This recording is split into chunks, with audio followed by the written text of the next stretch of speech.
شايفين الكورن ده؟ تعالوا النهارده نعمل غدا سهل وسريع ومغذي ومن الكورن. تعالوا اقول لكم هنعمله ازاي. في البدايه معايا 3 ذره حلوه، مش عايزه اقول لكم دي بتبقى وصفه رهيبه. هديها بس الاول نقسمها بالشكل ده، ابقى قديمه احسن. بصوا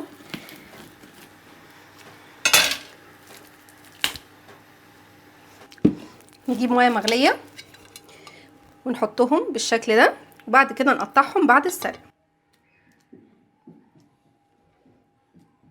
وهنسيبهم يتسلقوا 10 دقايق وارجع لكم تاني. وده شكل الكورن بتاعنا بعد ما اتسلق.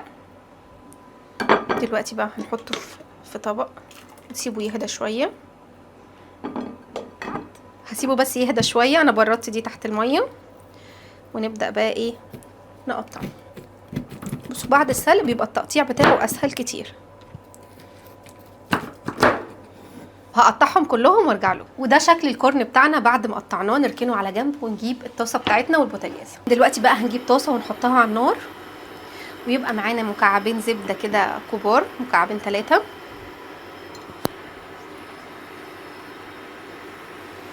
ونسيح الزبده بتاعتنا. وهيبقى معايا بصلايه صغيره متقطعه مكعبات. هحط رشه ملح ورشه فلفل اسود عشان تبدا البصله بتاعتنا تدبل.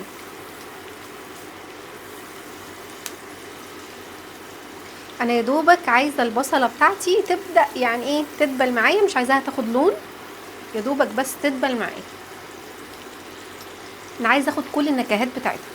بصوا معايا، واول لما البصله بتاعتي بدات تدبل هحط فصين توم صغننين وندي تقليبه. انا عايزه اخد نكهات الحاجات الحلوه دي، مش هقلب كتير، يعني نص دقيقه بس، يا دوبك نكهه التوم تبدا تطلع، مش عايزاها تتحمر. بدات ريحه التوم تطلع معايا.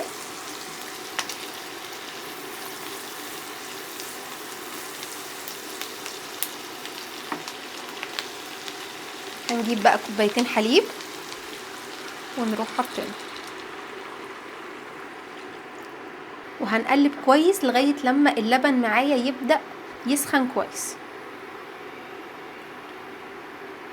وممكن بقى نتبله بقى في الخطوه دي، نحط ملح ورشه فلفل اسود، نص معلقه صغيره بابريكا مدخنه او عاديه على حسب ما بتحبوا، ونديها تقليبه. انا عايزاها بس تبدا تسخن معايا. بصوا معايا، اول لما يبدا يسخن هنجيب بقى اي جبنه شيدر، احمر، ابيض، براحتكم، يعني حطوا الكميه اللي انتوا عايزينها. يعني انا حطيت حوالي 150 جرام مثلا، وهقطعها بس عشان تسيح معايا اسرع. مش عايزه اقول لكم هتدينا طعم غني جدا. يعني شويه جبنه رومي، يعني ما تعقدوش نفسكم، احنا نقدر نحط بدايل. والطبخ على فكره ما فيهوش حاجه صح وحاجه غلط، يعني كل شويه الطريقه دي غلط الطريقه دي صح. يا جماعه كل واحد بيعمل على حسب ما هو بيحب، وعلى حسب ما هو متعود، وعلى حسب ثقافته.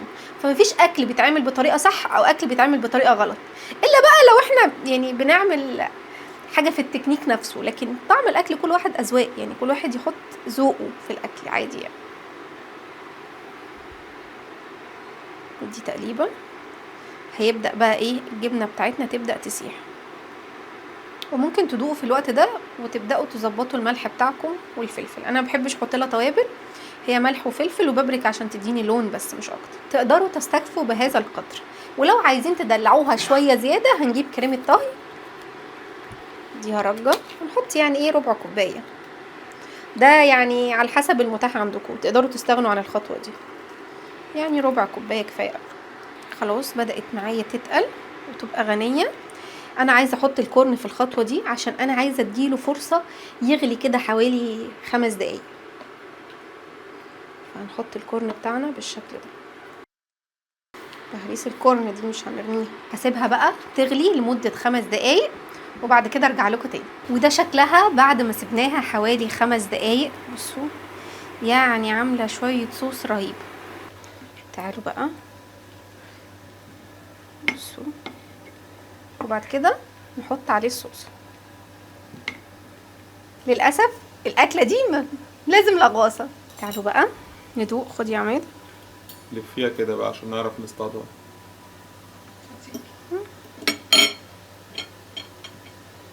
مش هتعرف. بصوا هي كده. انا اسف للمنظر يعني، بس هي سخنه جدا. تصدقي الشوكه مش داخله فيه. مش تيجي. شفعتي بقى الخله دي، ما اقدرش انا. اللي من اصلك تتحمل الحاجات السخنه، انا لا. خد يا عماد. اهي جبتها بالخله. يا سلام. بصوا كده جمد قلبي وادوق. نغرقها في الجوز بتاعنا، طعمها حلو قوي. طعمها احلى منها مسلوقه، تصدقي؟ هي لغوصه. بس عجبتني. نعتذر لأمينة شلباية، الأكلة دي ما هينفعش تتاكل غير لوحدك أو أنت وجوزك بس، عشان خاطر اللغوصة اللي هتبقى موجودة. بس هي أكلة حلوة جدا. أتمنى فيديو النهاردة يكون عجبكم، ولو عجبكم ما تنسوش تشتركوا معايا في القناة لو لسه ما اشتركتوش، وأشوفكم على ألف خير. مع السلامة.